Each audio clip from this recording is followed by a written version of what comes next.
"Trade your food for my doll, human. My brother hasn't eaten in days," whispered the alien girl. Marcus Vane moved through the bustling alien marketplace with practiced ease, his sand-colored armor catching the light of the twin stars overhead. The cacophony of alien languages and the pungent mix of exotic foods and spices filled the air around him. His broad shoulders and imposing frame parted the crowd naturally, alien merchants eyeing him with a mixture of wariness and opportunity. He wasn't here for trouble, not today anyway. The mercenary job on Calypso Station had paid well, and he was simply restocking supplies before heading back to his ship. The locals on this backwater trading post called Meridian were used to seeing humans, but not many like him, battle-hardened with scars that told stories better left untold. "Fresh Andorian fruit, sweeter than a Venusian kiss," a vendor called out, his forearms gesturing wildly. Marcus paused at a food stall, examining what appeared to be some kind of meat skewer. The merchant, a reptilian draconian with gleaming scales, nodded eagerly. "Finest cuts from the highlands, human. Good protein. Make you strong like draconian warrior." "How much?" Marcus asked, his deep voice carrying the weight of someone who didn't waste words. "For you, 20 credits."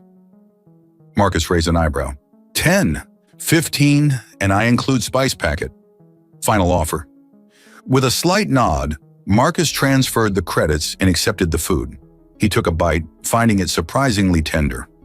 As he continued through the market, his attention was drawn to a quiet corner beside a weathered metal building. There, partially hidden in shadows, sat two small figures. Children, alien children. Even from a distance, their azure blue skin stood out against the dull gray of the building. The older one, a girl with long blue hair braided back, clutched something in her thin hand. Beside her, a smaller boy with the same bright blue skin leaned against her, a pacifier in his mouth. Marcus had seen plenty of poverty across the galaxy. It was an unfortunate constant, regardless of the planet or species. Usually, he kept walking. It wasn't his problem. The universe was cruel, and one man couldn't change that. But something about these two made him pause. As if sensing his attention, the girl looked up, her large turquoise eyes meeting his. She whispered something, barely audible over the market noise. Marcus found himself moving closer. "What was that?" he asked, crouching down to her level. The girl swallowed hard, her fingers tightening around what he now saw was a small, worn plush toy. A tag dangled from it, reading 5 credits. "Trade your food for my doll, human male," she whispered, her voice trembling with desperation. "My brother hasn't eaten in days." Marcus glanced at the boy. Now that he was closer, he could see how thin the child was, his oversized shirt hanging off his small frame. The boy's large eyes were wet with unshed tears as he stared up at his sister with complete trust. Something twisted in Marcus's chest, a feeling he thought he'd buried long ago. "What's your name?" he asked, keeping his voice gentle. "Leah," the girl replied. "This is Taro." She pulled her brother closer protectively. "Where are your parents, Leah?" Her eyes dropped. "Gone. The fever took them last season." Marcus nodded, understanding all too well. Disease was another universal constant, especially in places like this where medical care was a luxury. Without a word, he handed over the meat skewer. The girl's eyes widened, but she didn't reach for it. "Your doll," she insisted, holding out the plush toy. "Fair trade."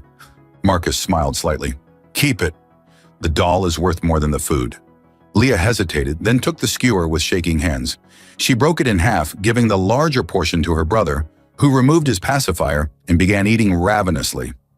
Marcus watched them for a moment, then made a decision that surprised even himself.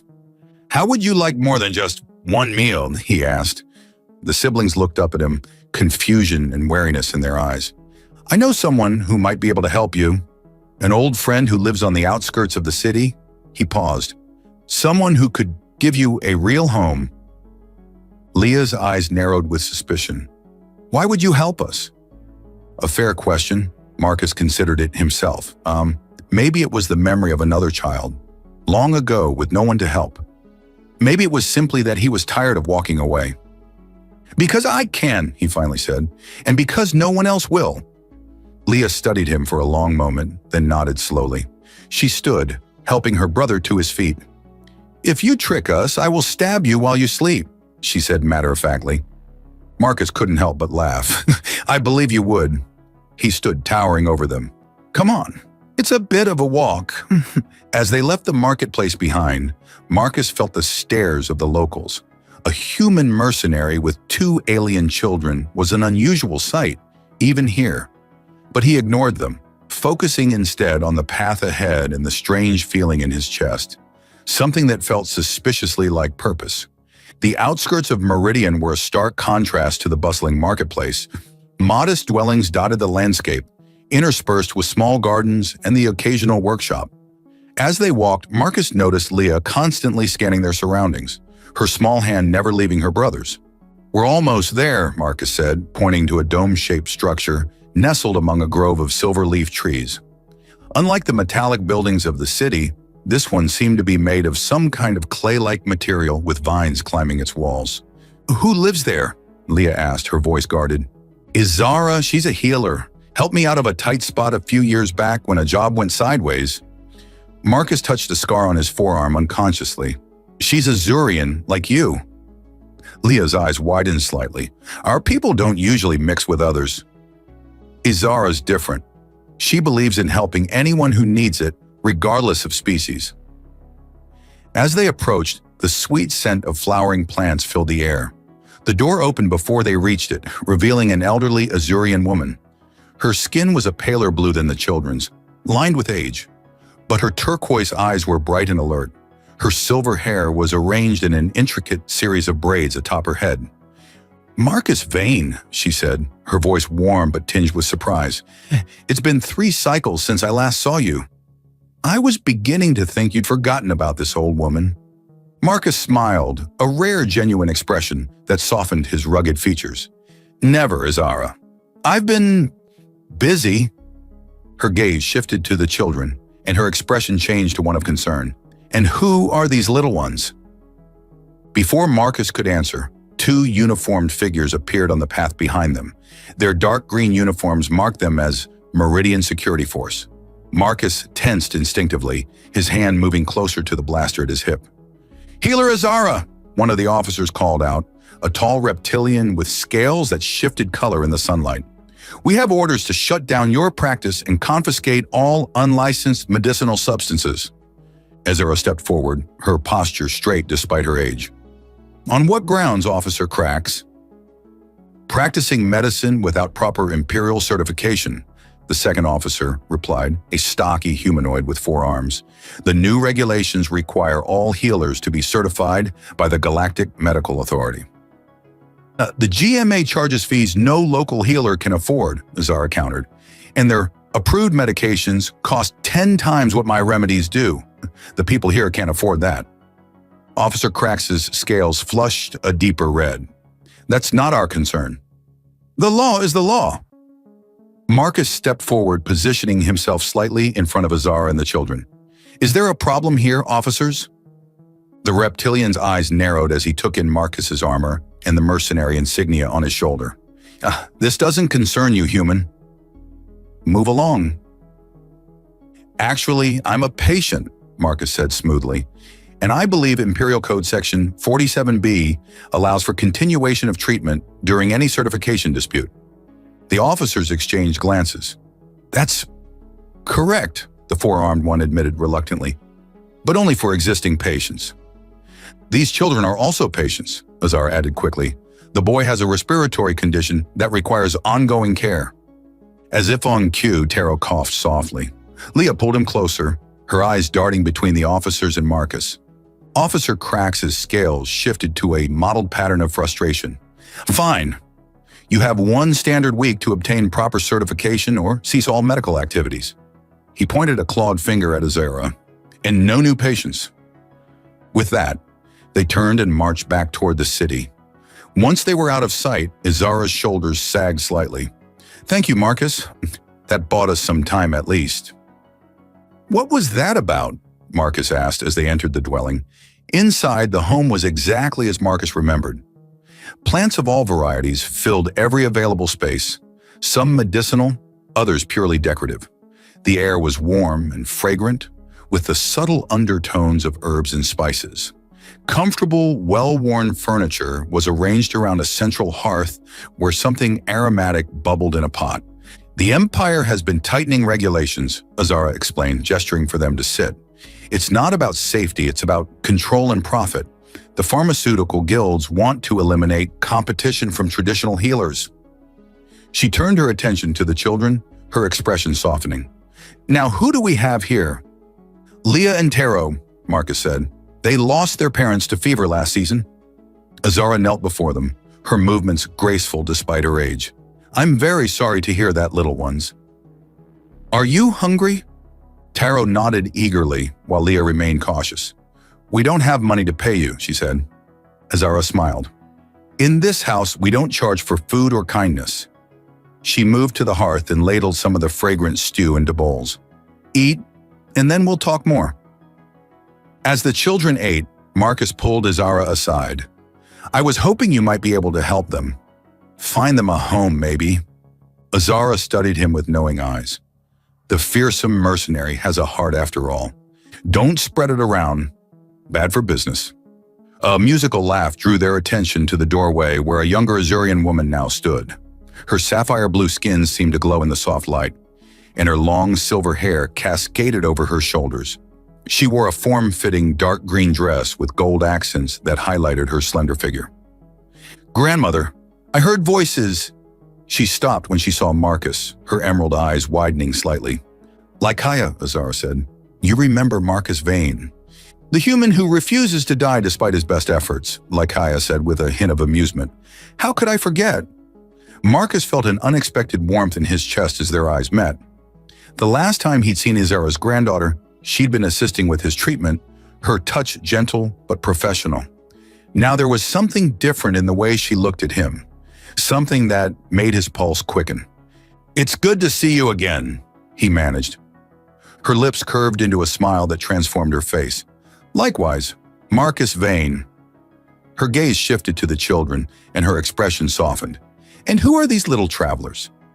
As Azara explained the situation, Marcus found himself watching Lycaia. There was a grace to her movements, an elegance that seemed both alien and captivating. When she caught him looking, she didn't look away, holding his gaze with a confidence that was both challenging and inviting. For the first time in years, Marcus Vane found himself completely disarmed. Not by weapons or threats, but by a pair of emerald eyes and a smile that promised both mystery and warmth. The next morning found Marcus sitting on a weathered bench outside Azara's home, cleaning his blaster with practiced precision. The children were inside with Azara, who was teaching them about the various plants in her collection. It gave him a moment to think, something he rarely allowed himself the luxury of doing. His thoughts were interrupted by Lycaia, who approached with 2 steaming mugs. "Grandmother's special blend," she said, offering one to him. "Clears the mind and strengthens the body." Marcus accepted the drink, their fingers brushing briefly. The contact sent an unexpected current through him. "Thanks." Lycaia sat beside him, closer than strictly necessary. "You're not what I expected, Marcus Vane." "Oh? And what did you expect?" "The stories paint you as a cold-blooded mercenary who cares only for credits." She studied him over the rim of her mug, yet here you are, rescuing orphan children and defending elderly healers.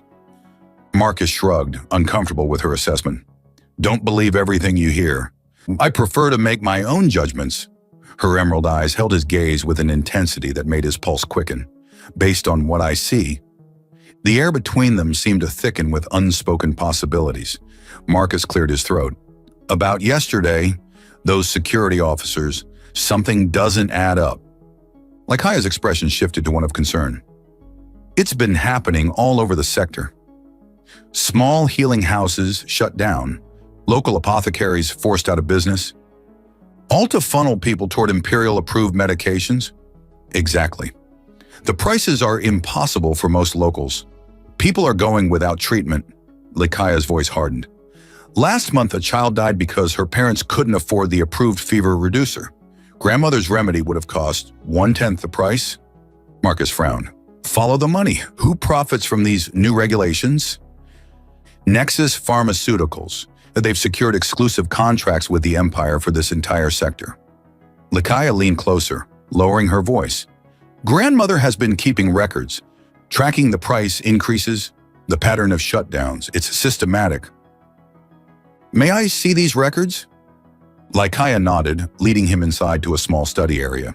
She activated a data terminal, and holographic charts materialized in the air between them. Here, she pointed, the price increases began exactly 3 standard months after the new certification requirements were announced.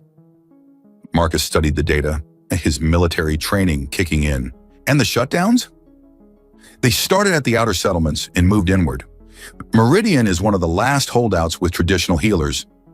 As they worked, Marcus became increasingly aware of Lakaya's proximity, the subtle floral scent of her hair, the warmth radiating from her blue skin. Each time she reached across him to adjust the display, her arm would brush against his chest, sending a jolt of awareness through his body. There's something else, Lakaya said, pulling up another file. Medical supply shipments have been going missing. Grandmother ordered rare herbs from the Centauri system months ago. They never arrived. Sabotage? We thought it was just bad luck at first, but it's happened to every independent healer in the region. Marcus's jaw tightened. This isn't just business. This is deliberate. The question is, why go to such lengths? The profit motive is clear, but this level of coordination suggests something bigger at stake. Marcus finished her thought. What do these traditional remedies offer that the imperial medications don't? Lakaya's eyes widened with realization. Effectiveness without side effects. The imperial medications work, but they create dependencies. Patients need increasingly higher doses. Creating lifetime customers, Marcus growled. Bastards. Their eyes met, and for a moment, the conspiracy was forgotten.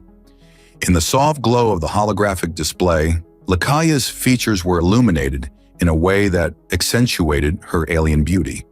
Her silver hair caught the light, creating a halo effect that made Marcus's breath catch. You're staring, she said softly, a smile playing at her lips. Hard not to, he admitted.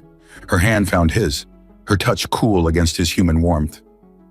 Azurians have a saying, the stars align but rarely, so seize the moment when they do. Marcus felt himself drawn toward her, the space between them closing.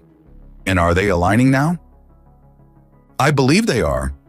Her free hand moved to his chest, resting over his heart. Your species runs so hot. Is that a problem?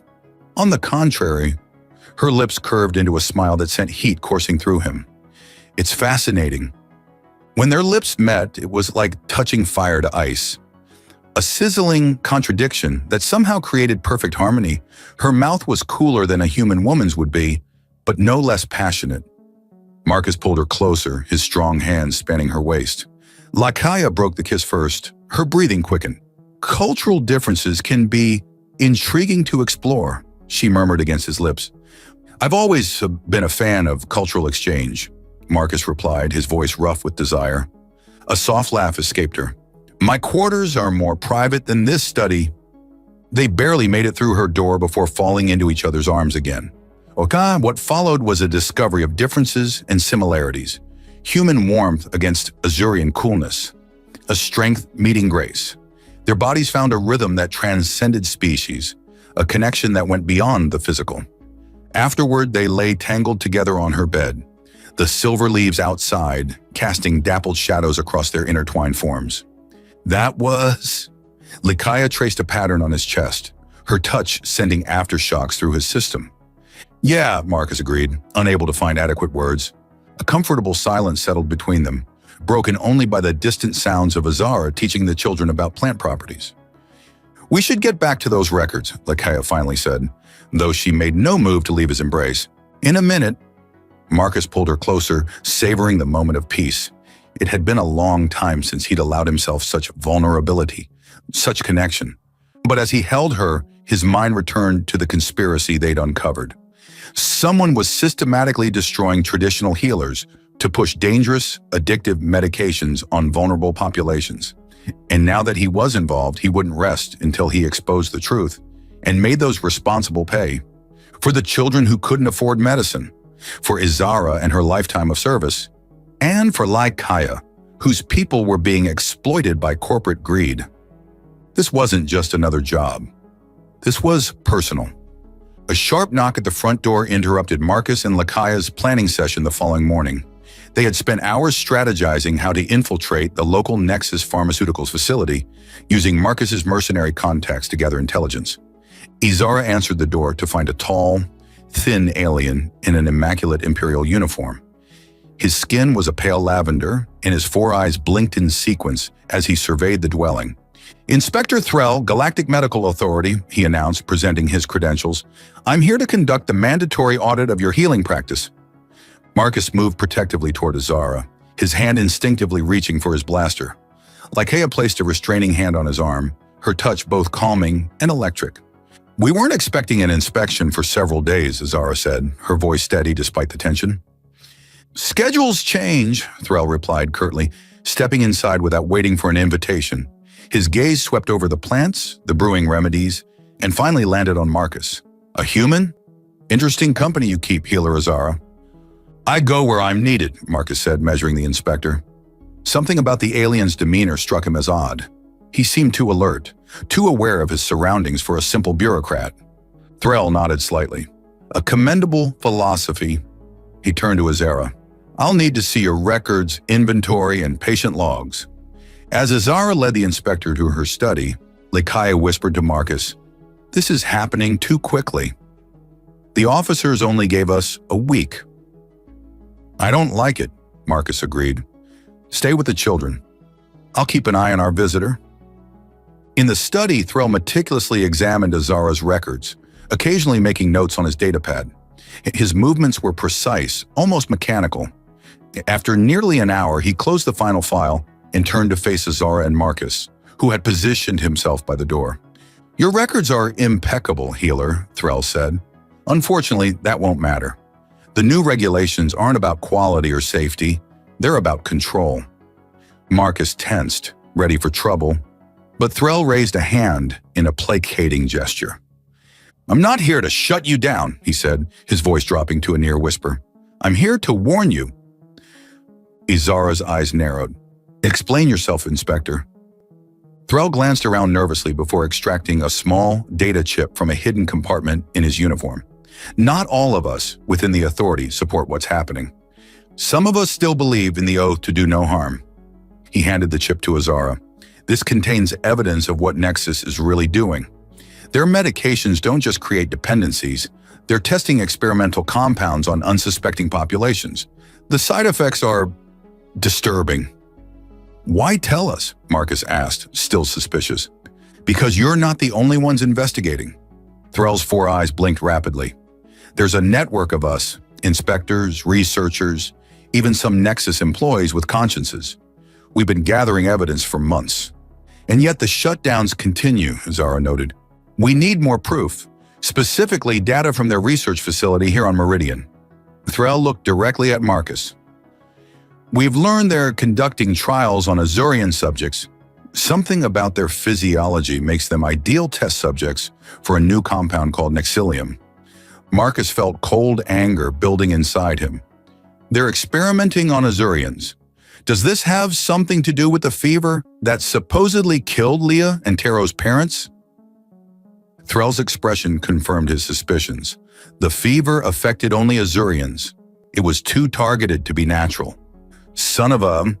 Marcus caught himself, aware of the children in the next room. "How do we stop them?" "The facility's security is formidable, but I have access codes." Threll handed Marcus another data chip. "This will get you past the outer perimeter. Beyond that, you're on your own." "Why not go yourself?" Lycaia asked from the doorway, having entered silently. "My position is too valuable to risk. If I'm caught, the entire network collapses." Threll straightened his uniform. "I must go. My inspection report will buy you another week, but no more." After the inspector left, Marcus, Lycaia, and Izara gathered around the kitchen table to examine the data chips. "Can we trust him?" Lycaia asked. "We don't have much choice," Marcus replied, "but his information aligns with what we've already discovered." Izara studied the facility schematics Threll had provided. The security is indeed formidable. You'll need help, Marcus. I work alone, he said automatically. Lakaya's hand found his under the table. Not anymore, you don't. The warmth of her touch sent a current through him that had nothing to do with the mission and everything to do with their night together. The memory of her cool skin against his, the way her silver hair had spilled across his chest afterward. It was distracting in the most delicious way. I need you here, Marcus said, squeezing her hand, to protect Izara and the children if something goes wrong. I can protect myself, Izara interjected with a snort, and Lakaya's knowledge of Azurian biochemistry will be essential if you find research data. Marcus knew they were right, but the thought of putting Lakaya in danger made his chest tighten uncomfortably. It was a feeling he wasn't accustomed to, this concern for someone else's safety above his own. Fine, he conceded, but you follow my lead, understand? Lakaya's emerald eyes sparkled with a mixture of determination and something more intimate. Absolutely, Captain. The way she said Captain sent a jolt of heat through Marcus's body, reminding him of whispered words in the darkness of her quarters. He cleared his throat, forcing his mind back to the mission. We'll need equipment. My ship has some gear, but not enough for a proper infiltration. I might be able to help with that, came a small voice from the doorway. They turned to see Leah standing there, her doll clutched tightly against her chest. Her turquoise eyes were solemn, but there was a new strength in her posture. My parents weren't just healers, she said. They worked for Nexus before they started asking questions. Marcus knelt to her level. What do you mean, little one? They had special things hidden in our home. Things they said might be important someday. Leah's voice was barely above a whisper. I can show you where... Marcus exchanged glances with Lakaya, whose expression mirrored his own surprise and concern. Leah, Lakaya said gently, are you sure about this? The girl nodded, her small face set with determination that seemed far beyond her years. They hurt my parents. They made Taro and me hungry. I want to help. Marcus felt a surge of admiration for the child's courage. It reminded him of his own childhood, the determination to fight back against a universe that seemed designed to crush the vulnerable. All right, he said, show us. As they prepared to follow Leah back to her former home, Marcus caught Lakaya watching him with a soft expression. What? He asked. You, she replied simply, the way you are with her. It's not what one expects from a hardened mercenary. Marcus shrugged uncomfortably. Kids deserve better than what this galaxy usually gives them. Lakaya stepped closer, her hand coming to rest on his chest. That's what makes you different, Marcus Vane. That's what makes humans like you so remarkable. Their eyes locked, and for a moment, the mission, the conspiracy, everything faded away except for the connection between them. A bridge across species that felt more real than anything Marcus had known before. The moment was broken by Leah clearing her throat with exaggerated patience. Are we going or not? Marcus couldn't help but laugh. Yes, ma'am. Led the way. The residential district where Leah had once lived with her parents stood in stark contrast to the vibrant marketplace. Rows of identical prefabricated units stretched across the landscape, their dull gray exteriors reflecting the utilitarian approach of imperial housing projects. Security drones patrolled at regular intervals, their sensors sweeping for unauthorized activity. Marcus, Lakaya, and Leah crouched behind a maintenance shed, observing the patrol patterns. Marcus had left his distinctive armor behind, opting instead for nondescript civilian clothes that wouldn't draw attention. Lakaya had similarly changed into a simple tunic and pants, her silver hair tucked beneath a hood. Third building in the second row, Leah whispered, pointing. Unit 247. Marcus nodded, calculating the best approach. The drones follow a predictable pattern. We'll have a 40-second window between sweeps. What if someone's moved in? Lakaya asked. They haven't, Leah said with certainty. Nexus marked our home as contaminated after my parents died. No one is allowed to live there. Marcus raised an eyebrow. Convenient way to secure the scene and ensure no one finds whatever they might have left behind, Lakaya added. When the next drone passed, Marcus gave the signal, and they moved swiftly across the open space between buildings. Leah led them to a service entrance at the rear of the unit, placing her small blue hand against the scanner. They never deactivated your access? Lakaya asked, surprised. They didn't know about this door, Leah explained as the panel slid open. My father built it. He said we might need a way out someday that no one knew about. Marcus exchanged a glance with Lakaya. These weren't ordinary healers. They had been preparing for trouble. Inside, the unit was eerily preserved, as if the family had simply stepped out momentarily. Dishes sat in the cleaner, a child's drawing was pinned to the wall, and a half-empty cup of something had long since evaporated, leaving a residue ring. This way, Leah said, leading them to what appeared to be a standard food storage unit in the kitchen. She pressed a specific sequence on the temperature control panel, and with a soft hiss, the back panel slid away, revealing a hidden compartment. Inside was a sealed container and several data chips. My parents told me about this place the night they got sick, Leah said quietly. They made me promise to remember the code, but not to come back unless it was safe. They said someone would come someday who could use what they found. Marcus carefully removed the container and data chips, handing the latter to Lakaya. Can you access these? Lakaya nodded, pulling out a portable reader from her pack. As she began downloading the contents, Marcus examined the sealed container. It was a standard medical transport unit designed to preserve biological samples. We should get this back to grandmother, Lakaya said. She'll know what to do with it. A sudden noise from outside made them freeze. Through the window, Marcus spotted a Nexus security vehicle pulling up in front of the building. Time's up, he muttered. Leah, is there another way out? The girl nodded, already moving toward a hallway closet. The tunnel my father built. It comes out 3 buildings away. They barely made it into the hidden passage before they heard the front door being forced open. The tunnel was narrow and dark, forcing them to crawl single file. Leah led the way confidently, navigating turns without hesitation. Your father was quite the engineer, Marcus whispered as they emerged into the maintenance area of another housing unit. He said humans taught him, Leah replied. He worked with a human engineer at Nexus before things went bad. They made their way back to Azara's home without further incident, though Marcus remained vigilant, constantly checking for signs of pursuit. The data chips and biological sample were securely tucked into his pack, pressed against his back like a target. At Azara's, they gathered around the kitchen table as Lakaya connected the data chips to Azara's more sophisticated medical terminal. The information began scrolling across the screen. Research notes, molecular structures, test results. Azara's expression grew increasingly grave as she read. This is worse than we imagined, she finally said. Nexus isn't just creating dependencies, they're developing a compound that can influence Azurian neural pathways. Mind control? Marcus asked. Not exactly. More like susceptibility, Azara pointed to a molecular diagram.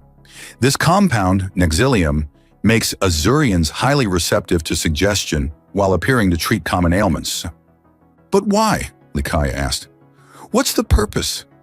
Marcus was studying another file, shipping manifests and financial transactions. Because they're selling Azurian biological compounds to someone called the Verx Consortium. He looked up grimly. It's a military organization from the Outer Rim. They're known for biological weapons research. The perfect test subjects, Lakaya whispered, horror dawning on her face. They're using my people as unwitting test subjects for a bioweapon. Azara opened the sealed container, carefully extracting a vial of iridescent blue liquid. This appears to be a pure sample of the compound. She placed it in an analyzer. If I can understand its structure, perhaps I can develop a countermeasure. As Azara worked, Marcus and Lakaya poured over the remaining data. The more they discovered, the clearer the picture became. Nexus was developing a bioweapon designed to target humans specifically, using Azurians as both test subjects and a source of essential biological compounds. This is why they're so determined to shut down traditional healers, Lakaya realized. Your remedies might interfere with the Nexilium's effects. Or expose its presence, Azara added. Many of my diagnostic methods would detect these molecular changes. Marcus's jaw tightened. So they created a fever to eliminate anyone who might expose them, like Leah's parents, and now they're systematically removing anyone who might interfere with their testing. The analyzer beeped, and Azara studied the results with growing concern. This is ingenious in its malevolence. The compound binds to receptors unique to Azurian physiology, but it's designed to harvest certain neural proteins that, when refined, can be weaponized against humans. They're using one species to create a weapon against another, Marcus growled, and the Empire is either complicit or oblivious. We need to get this information to Inspector Threll's network, Lakaya said, but first, we need more concrete evidence from inside the facility. Later that night, as they finalized their infiltration plan for the Nexus facility, Marcus found Lakaya alone on the small balcony outside her quarters.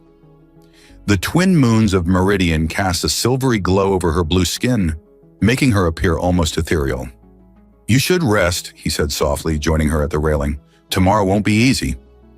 "I can't stop thinking about it," she replied. "My people being used like this. All those who died from the fever, including Leah and Taro's parents." Marcus placed his hand over hers. "We'll stop them." She turned to face him, her emerald eyes reflecting the moonlight. "How can you be so certain? And we're just 4 people against a massive corporation with imperial backing." "Because I've seen what humans can accomplish when pushed too far," Marcus said, his voice low and intense. "And I've never met anyone as determined as you." The admiration in his eyes was unmistakable, and Lakaya felt a warmth spread through her that had nothing to do with the mild night air. She moved closer, eliminating the space between them. "In Azurian culture," she murmured, "we believe that sharing physical connection before battle brings strength and clarity." Marcus's mouth curved into a smile. "Is that so? And here I thought it was just a human tradition." "Perhaps some wisdom transcends species," she replied, her fingers tracing the line of his jaw. Their lips met with an urgency born of both desire and the knowledge that tomorrow carried no guarantees. This time, their coming together was different. Less exploration and more affirmation, a defiant claiming of life in the face of danger. Afterward, as they lay tangled in each other's arms, Lakaya traced the scars on Marcus's chest, each one telling a story of survival. "You humans are remarkable," she said softly. "So fragile compared to many species, yet so resilient." "We're stubborn," Marcus replied, his fingers playing with a strand of her silver hair. "It's too stubborn to know when we're outmatched." "It's more than that." Lakaya propped herself up to look at him. "There's a fire in you, in all humans, that burns brighter than any species I've encountered. You feel everything so intensely, love and hate alike." Marcus considered this. "Maybe that's our strength. We know life is short, so we live it fully." Lakaya laid her head on his chest, listening to the steady rhythm of his heart. "Whatever happens tomorrow, I'm grateful our paths crossed, Marcus Vane." He tightened his arms around her, a protective gesture that came as naturally as breathing. Tomorrow they would face whatever Nexus had in store for them, but tonight, in this moment, they had found something worth fighting for, something that transcended species and spoke to the most basic truth of existence, the need to connect, to protect, to belong. The Nexus Pharmaceuticals facility loomed against the night sky, its sterile white exterior illuminated by harsh security lights. Marcus and Lakaya crouched behind a cargo container at the edge of the loading dock, watching the patrol patterns of security drones. "Remember the plan," Marcus whispered, checking his modified blaster. "We get in, find the evidence, and get out. No heroics." Lakaya nodded, though her emerald eyes burned with determination.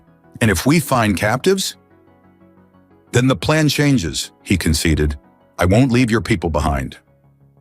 Using Inspector Threll's access codes, they bypassed the outer security perimeter with surprising ease.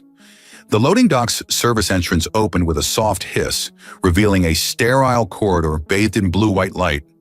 "Research levels should be below ground," Lakaya murmured, consulting the schematic on her datapad. "And executive offices on the top floor."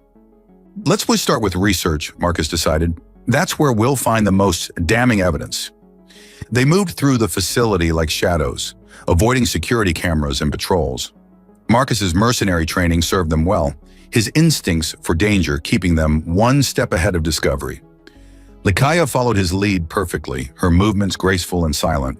The research level was secured by a biometric scanner, but Threll had provided a bypass module that fooled the system into recognizing them as authorized personnel. As the doors slid open, the antiseptic smell of a laboratory hit them, along with something else, something Marcus recognized from too many battlefields: the scent of fear. The main laboratory was empty of personnel at this late hour, but active nonetheless. Rows of transparent containment units lined the walls, each holding an Azurian subject in various states of distress. Some were clearly conscious, their turquoise eyes following Marcus and Lakaya's movements with desperate hope. Others appeared sedated, floating in suspension fluid with monitoring devices attached to their blue skin. "By the stars," Lakaya breathed, her voice breaking. "There must be 30 people here." Marcus's jaw tightened as he surveyed the scene. "This isn't research, it's a harvest operation." They moved quickly through the lab, Lakaya downloading research data while Marcus examined the containment systems, looking for a way to release the captives. What they found was increasingly disturbing: detailed notes on extraction procedures, refinement methods, and weaponization protocols. "These people," Lakaya said, her voice shaking with rage as she read from a terminal, "they were all reported dead from the fever. Their families think they're gone." "We're going to free them," Marcus promised, "but first we need to—" A door at the far end of the laboratory slid open, and they ducked behind a row of equipment. Two figures entered, one in a Nexus executive uniform, the other in the distinctive armor of the Verx Consortium, a beetle-like alien with chitinous plates covering its humanoid form. "The shipment will be ready by morning," the Nexus executive was saying, his tall, thin frame moving with precise steps. "The final refinement process is nearly complete." "The Consortium grows impatient, Director Malin," the Verx representative replied, mandibles clicking. "Our military leadership expects results after such significant investment." "And they shall have them," Director Malin gestured toward the containment units. "The human problem will soon be addressed permanently. Their expansion into our territories will cease." Marcus and Lakaya exchanged glances. The human problem. So that was what this was about. Not just profit, but xenophobia. "The weapon's specificity is confirmed?" the Verx asked. "Absolutely. It targets genetic markers unique to humans while leaving other species unaffected." Malin's voice carried a note of pride. "The perfect solution to human aggression without the messiness of conventional warfare." "And these subjects," the Verx gestured toward the containment units, "regrettable but necessary sacrifices. The Azurian physiology produces the neural proteins essential to the weapon's efficacy." Malin shrugged. "Their healing abilities make them ideal for repeated harvesting." Marcus felt sick. These weren't just test subjects. They were being farmed for biological components. Beside him, Lakaya trembled with fury, her hand tightening around her blaster. "Not yet," he whispered, placing a restraining hand on her arm. "We need to hear more." "The demonstration is scheduled for tomorrow?" the Verx asked. "Yes. We have several human test subjects ready in the secure wing. The Imperial Overseer himself will be attending to witness the effects firsthand." Marcus's blood ran cold. Human test subjects? The Imperial Overseer. This conspiracy reached higher than they had imagined. As the two continued their tour of the facility, Marcus and Lakaya remained hidden, gathering more intelligence. Once they were alone again, Lakaya turned to Marcus, her face set with determination. "We need to change the plan," she said. "We can't just gather evidence and leave. They're going to test this weapon on humans tomorrow." "Agreed," Marcus nodded grimly. "But we can't fight our way out with dozens of captives. We need help." Lakaya's eyes widened with realization. "Inspector Threll's network." "Exactly. And we need to find those human captives." They made their way deeper into the facility, following signs to a secure wing marked Special Projects. The security here was heavier, requiring both Threll's codes and some of Marcus's more specialized skills to bypass. What they found inside made even Marcus, who had seen the worst of what sentient beings could do to each other, pause in horror. A dozen humans, men and women of various ages, were confined in cells lining a central observation area. They appeared disoriented but physically unharmed, at least for now. "They're waiting to be test subjects," Lakaya whispered. Marcus approached one of the cells where a middle-aged human man sat staring at the floor. "How long have you been here?" he asked quietly. The man looked up, surprise and hope flashing across his face. "Who? Are you with the Resistance?" "Something like that," Marcus replied. "We're going to get you out. They've had me for weeks. Picked me up on a trading run to the Outer Rim." The man's voice was hoarse. "There are others. They take some away for preliminary testing. They don't come back." Marcus felt a cold rage building inside him. This wasn't just business or even politics. This was genocide in the making. A weapon designed specifically to target humans while leaving the alien perpetrators unaffected. "We need to move fast," he told Lycaea. "Tomorrow may be too late." As they retreated to a maintenance alcove to contact Threll, Lycaea suddenly grabbed Marcus's arm. "Listen," she whispered. Voices were approaching, one of them familiar. "The human mercenary is a complication we didn't anticipate," Director Malin was saying. "Our sources confirm he's been investigating with the help of an Azurian female." "Marcus Vane," replied a voice that made both of them stiffen in shock. "A formidable opponent, but not insurmountable." It was Imperial Overseer Dorn himself, the highest-ranking Imperial official in the sector. Not just complicit, but actively involved. "The demonstration must proceed as scheduled," Dorn continued. "The Verks Consortium's payment will fund our operations for years to come, and the elimination of the human presence in this sector will secure our dominance." "And what of the Azurians?" Malin asked. "A regrettable necessity. Their biological components are essential to the weapon's function." Dorn's voice was coldly pragmatic. "Once we have a sustainable, synthetic alternative, we can phase out the harvesting program." Marcus and Lycaea remained perfectly still until the voices faded. The implications were staggering. This wasn't just a corporate conspiracy, but an Imperial plot reaching to the highest levels. "We need to warn your grandmother and the children," Marcus said urgently. "If they know we're investigating, they might target Azara's home next." Lycaea nodded, her face pale but determined. "And we need to stop tomorrow's demonstration. If that weapon is deployed—" "It won't be," Marcus promised, his voice hard with resolve. "I've seen a lot of darkness in this galaxy, Lycaea, but I'll be damned if I let them wipe out my species while farming yours for parts." As they made their way back toward the exit, formulating a new plan, Lycaea caught Marcus's hand. "Why do you care so much? About my people, I mean. Most humans would be focused solely on the threat to their own kind." Marcus considered the question.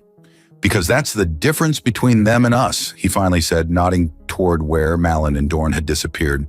"They see different species as tools or threats. Humans, at least the ones worth a damn, see people, regardless of what they look like." Lycaea's eyes softened, and she reached up to touch his face. "That's why your kind will ultimately prevail, Marcus Vane. Not because of your strength or your technology, but because of what's in here." She placed her hand over his heart. In that moment, surrounded by danger and facing impossible odds, Marcus felt something shift inside him, a certainty that transcended the mission, the conspiracy, even his own survival. Whatever happened tomorrow, he would fight not just for humanity, but for a future where Lycaea's people and his could live without fear of each other. It was, he realized, what had been missing in his life as a mercenary, a cause worth more than credits, a reason to be better than just a survivor. Dawn broke over Meridian as Marcus finalized the plan with Inspector Threll via encrypted comm. The inspector had mobilized his network, a surprising number of Imperial officials and security personnel who had grown disgusted with the corruption they witnessed. "We'll move at midday," Threll confirmed. "My people will secure the human captives while your team handles the bioweapon." "And the broadcast?" Marcus asked. "Ready. Once you transmit the evidence, it will go live across all Imperial channels. There will be no burying this." Marcus ended the transmission and turned to find Lycaea watching him, her emerald eyes filled with a mixture of determination and concern. "You don't have to do this part yourself," she said softly. "Threll's people could, No," Marcus cut her off gently. "The bioweapon facility is too heavily guarded. It needs someone who knows how to get in and out of impossible situations." He managed a wry smile. "It's kind of my specialty." Lycaea stepped closer, placing her cool blue hand against his cheek. "And coming back alive. Is that also your specialty?" So far, he covered her hand with his own. I have extra motivation this time. Their eyes held for a long moment, volumes of unspoken feelings passing between them.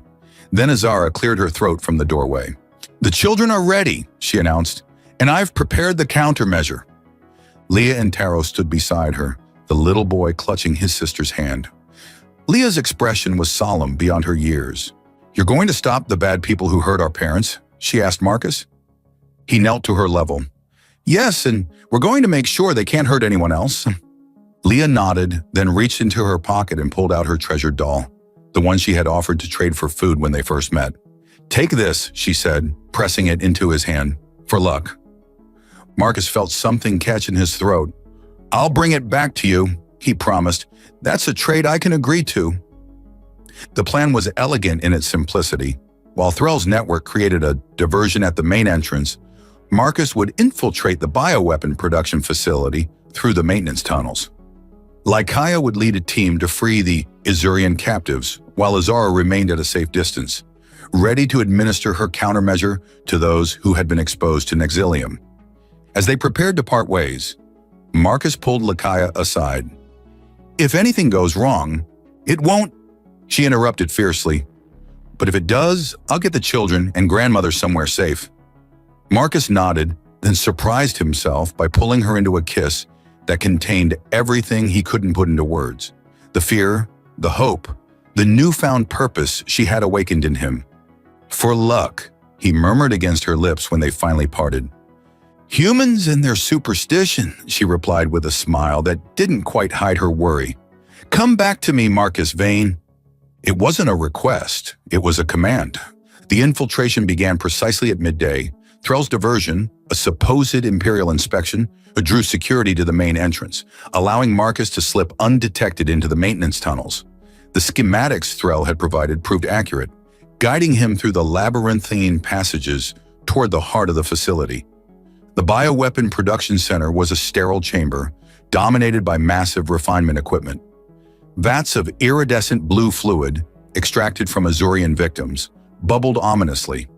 Marcus worked quickly, planting explosive charges at key structural points while downloading the final evidence from the central terminal.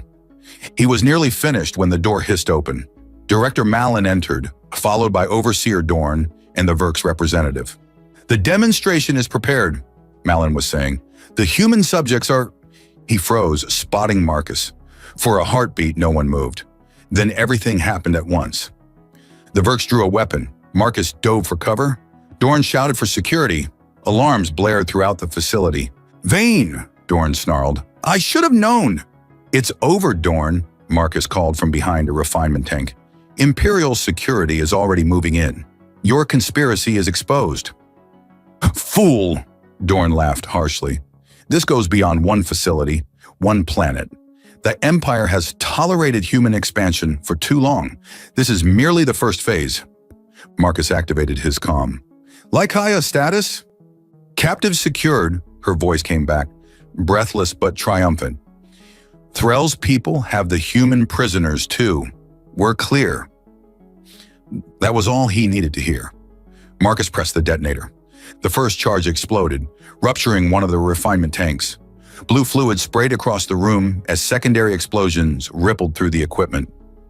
The Verk's representative shrieked, caught in the spray. Malin scrambled for the exit, but a collapsing beam trapped him beneath its weight. Dorn, however, had drawn his blaster and was advancing on Marcus, his face contorted with hatred. You think you've won? Humans are a plague, spreading across the galaxy, consuming everything in their path.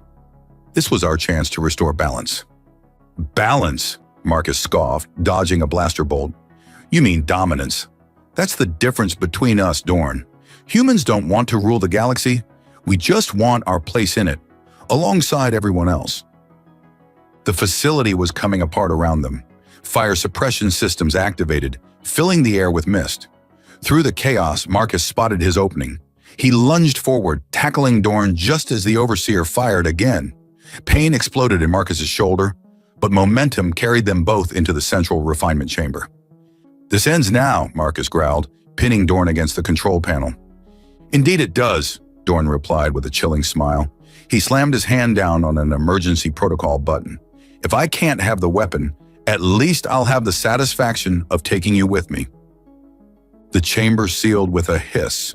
Warning lights flashed as the refinement process accelerated to critical levels. Automated purge in 30 seconds, an emotionless voice announced. Marcus released Dorn and frantically searched for an override. The panel was locked, the exit sealed. Dorn laughed maniacally as the countdown continued. 20 seconds to purge.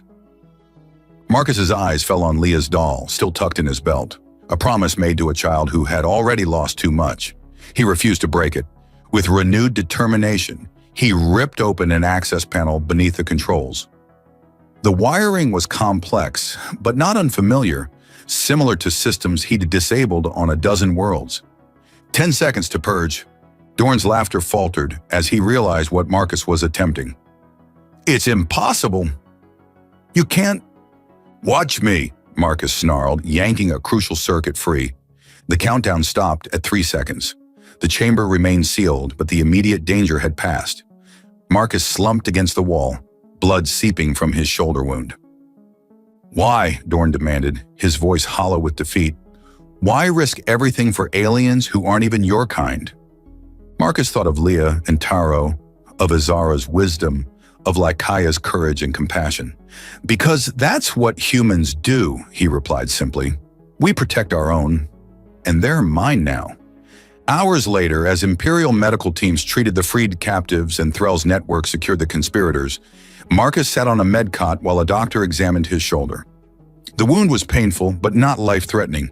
A clean shot through muscle that had missed anything vital. You're lucky, the doctor commented. A few centimeters lower. Luck had nothing to do with it, came a familiar voice. Lycaea stood in the doorway, her silver hair disheveled but her eyes bright with relief. Behind her, Leah and Taro peered around anxiously. Is he okay? Leah asked. He's too stubborn not to be, Lycaea assured her, approaching Marcus with a mixture of exasperation and tenderness.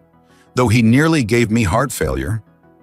Marcus grinned, feeling lighter than he had in years despite the pain, just keeping things interesting. The evidence is everywhere, Lycaea told him, her voice growing serious. Threll's broadcast reached every corner of the Empire. There's already talk of a full Imperial investigation into Nexus in their military contracts. And Dorn? Facing the charges of treason, conspiracy, and crimes against sentient beings. Her expression hardened. He won't see freedom again. The doctor finished bandaging Marcus's shoulder and discreetly withdrew, leaving them alone. Leah approached cautiously. You brought it back, she said, spotting her doll tucked in Marcus's belt. He carefully extracted it and handed it to her. A deal's a deal. The little girl took the doll, then surprised him by throwing her arms around his neck in a fierce hug. Thank you, she whispered. Over her shoulder, Marcus met Lycaea's gaze. Something passed between them, an understanding, a promise, a future. 6 months later, the garden behind Azara's expanded home bloomed with exotic flowers. The dwelling had grown to accommodate not just Azara, Lycaea and the children, but also Marcus, whose mercenary days had given way to a new purpose. With Imperial funding, part of the reparations ordered for the victims of the conspiracy, they had established a healing center that combined traditional Azurian remedies with human medical techniques. Marcus watched from the porch as Leah taught Taro how to tend the medicinal plants. The children had flourished in these months, their haunted expressions replaced by the carefree joy of secure childhood. Warm arms encircled him from behind, and he felt Lycaea press against his back, her cheek resting between his shoulder blades. Credit for your thoughts, she murmured. Just thinking about trade, he replied, turning to face her. How a simple offer in a marketplace led to all of this. Her emerald eyes sparkled with amusement. Are you suggesting our meeting was fate, Marcus Vane? That seems rather romantic for a former mercenary. Maybe I'm evolving, he suggested, pulling her closer. Humans do adapt remarkably well, she agreed, her fingers tracing the scar on his shoulder, a permanent reminder of how close they'd come to losing everything. It's one of your species' most admirable traits. Just one, he teased. Well, there are others, she conceded, rising on her toes to brush her lips against his. I could provide a comprehensive list. Later. Their kiss deepened, a promise of the night to come. When they finally parted, Marcus rested his forehead against hers, marveling at how completely his life had transformed. From solitary mercenary to part of a family, from fighting for credits to fighting for a future, and all because he couldn't walk past a hungry child. "Trade your food for my doll, human male," he murmured, recalling Leah's desperate whisper that day in the marketplace. "The best trade you ever made," Lakaya replied softly. Looking at the home they had built, the family they had formed, and the woman in his arms, Marcus couldn't help but agree. Some trades changed everything, and sometimes humanity's greatest strength wasn't in conquest or power, but in the simple act of stopping to help a child in need.